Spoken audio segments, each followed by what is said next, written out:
rupanya ada satu kekuatan besar yang saya harus mengatakan ini kesengajaan untuk kemudian tidak membuat mereka bisa aktif. Tapi dengan dibantu oleh teman-teman media semuanya.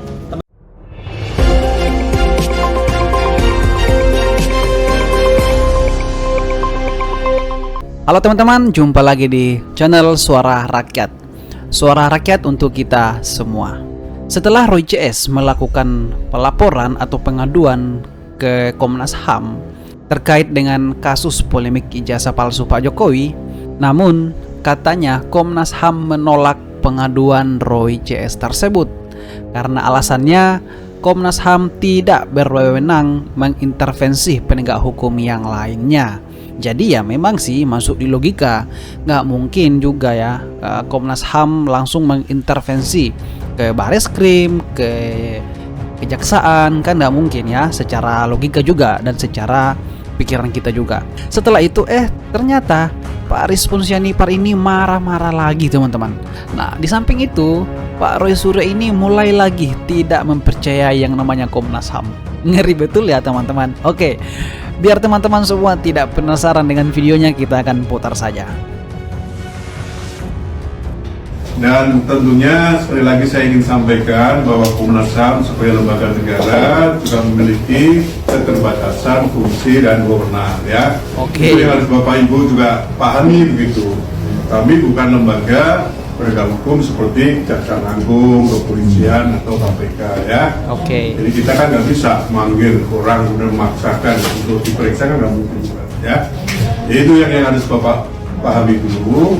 Namun demikian komitmen kami untuk mengawal proses hukum ini seadil-adilnya itu menjadi tugas kami.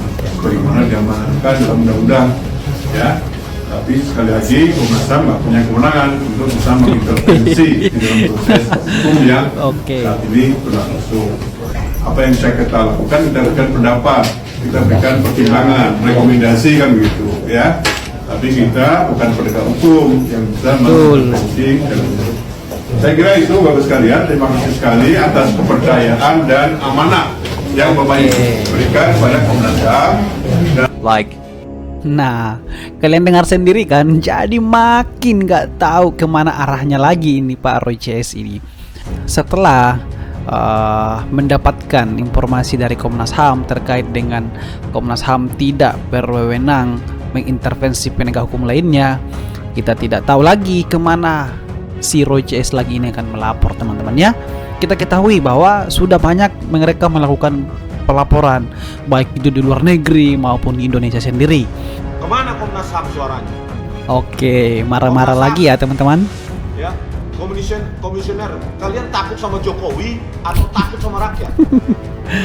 Ini Bang Gusmon ini memang suka marah-marah ya teman-teman. Pindah ke Solo sana, jalan utara nomor 1. Jangan di sini. Ya, kalian dibayar dengan uang rakyat. Kemana kalian? Kalau gampang aktivis, jurnalis, peneliti diancam, dipidana oleh polisi, pada tugas kalian di situ, tupoksi kalian, bubar bro. Ya, pajak sekarang rakyat menjerit untuk membayar gaji, bonus, pergi hotel segala macam. Ya. Bersuaralah Komnas HAM, kalau enggak bubarkan diri. Bubarkan diri. Nunggu ini. Kapan kita diterima komisioner? Apakah komisionernya ke luar negeri atau kemana? Ini ya karena lagi katanya melayani kepentingan rakyat.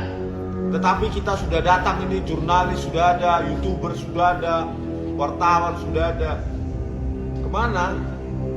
Komisioner, aktivis, jurnalis, peneliti diancam, dipidana oleh polisi, pada tugas kalian di situ, tupoksi kalian, bubar bro.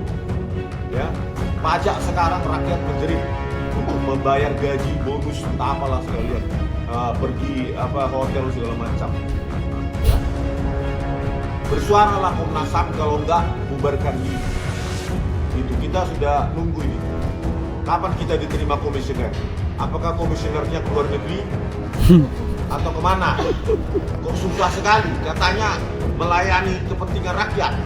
Tetapi kita sudah datang ini, jurnalis sudah ada, YouTuber sudah ada, wartawan sudah ada. Kemana?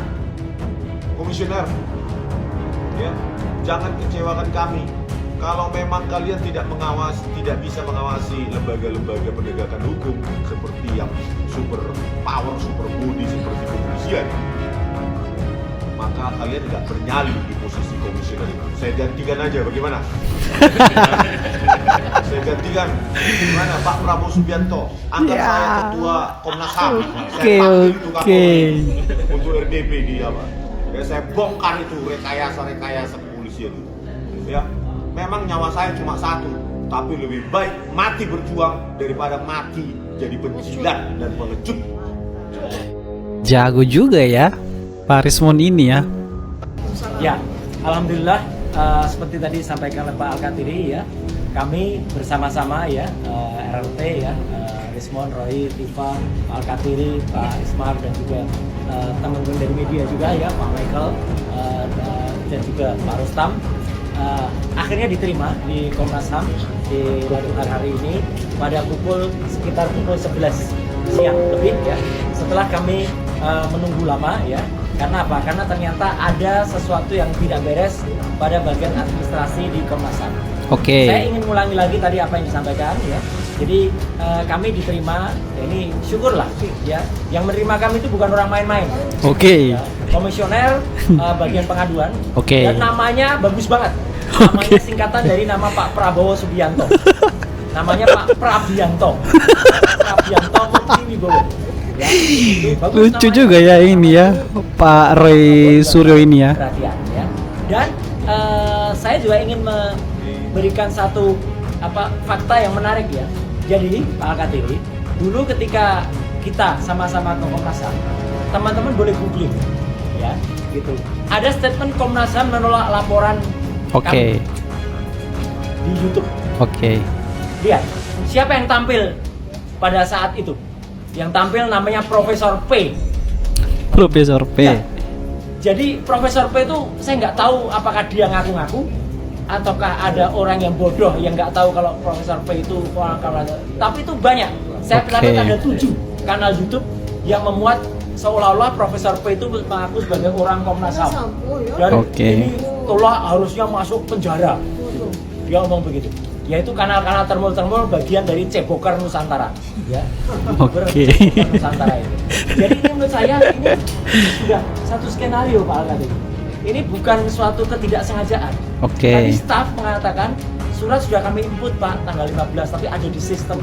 Tapi Pak Prabianto tidak menerima itu. Komisionernya tidak menerima, itu kan aneh. Jadi tadi semoga saja ya. Padahal diumumkan di Barreskrim bahwa Komnas HAM ada.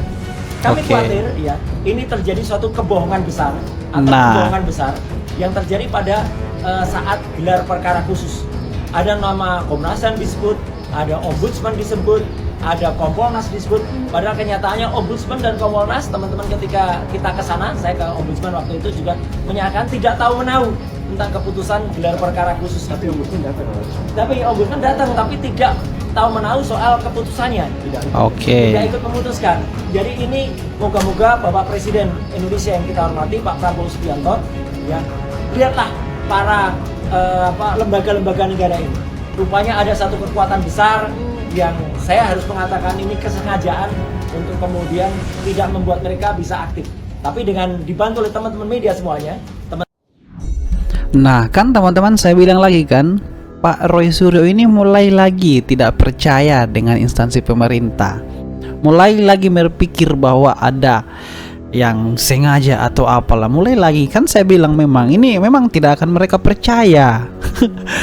Apalagi kalau ada yang mereka ungkapkan lalu mereka ditolak atau apa, mereka berpikir bahwa ada lagi yang bermain di belakangnya, termul atau apalah semua. Nah itu yang saya bilang teman-teman. Teman-teman YouTuber dan juga media mainstream, ya kita berharap suara kita lantang berteriak bahwa kami sudah diterima oleh Komnas HAM, dan Komnas HAM tadi salah satu komisionernya menyatakan tidak tahu menahu dan insya Allah akan bersikap, meskipun sikapnya diragukan oleh salah seorang kawan kami, Mas Rustam ya, gitu. Mas Rustam nggak percaya dan kita buktikan nanti Mas Rustam ketidakpercayaan Mas Rustam terhadap Komnas HAM itu terbukti apa enggak. Nanti sekali lagi itu dia kan. moga-moga lembaga-lembaga negara ini yang dibentuk dengan undang-undang ya, karena ini ada undang-undang nomor 37 tahun 1999 itu harus jalan dengan baik, karena ini sesuai dengan keputusan Presiden yang waktu itu dikeluarkan pada Kepres 50 tahun 93. Ya, moga-moga ini jalan dan kita doakan kriminalisasi tidak akan terjadi di Indonesia, dan sekali lagi kami tetap akan terus melakukan upaya ini sampai ke level internasional yang nanti akan disampaikan detailnya juga oleh Dr. Tifa. Sekian. Nah, itu kan teman-teman. Jadi tetap selalu ada saja hal-hal yang memang mereka tidak percaya. Mulai nyalahin Komnas HAM, betul. Baru saya bilang tadi, ini sudah mulai nyalahin instansi-instansi terkaitnya. Kemudian ada Vera, Roy Suryo dan CS bersatu dengan para netizen Indonesia. Kemudian dibalas ya, Pret, kamu mau ikut masuk bui? Aduh, kemudian dibalas lagi ya, Komnas HAM mantap, menolak orang-orang gila. Kemudian ada Buntaran Edi Saputro, Roy CS ngomong 1000 kali, Jokowi cuma 1 kali, cuma di TV ada debat langsung sama Jokowi, bisa apa coba Roy CS. Kemudian ada ya Asosi Geboy, Komnas HAM enggan menerima Roy Sontolo CS karena takut panci piring sendoknya hilang. Kemudian Darmawon nih, besok sudah bisa diambil di tempat biasa ya. Kemudian tukang suntik RRT ngakak. Kemudian di-share ya, para pejuang kebenaran. Kemudian ada lagi Anom, di mata orang ini yang bukan orang benar juga semua salah. Kita baca komentar Anoman, di mata orang ini yang bukan orang benar juga semua salah. Aduh. Kemudian ada Muis Mauli, oh bagus namanya, semoga aja moralnya lebih baik dari namanya. Oke teman-teman, sampai di sini video kita dan sampai jumpa di video berikutnya. See you.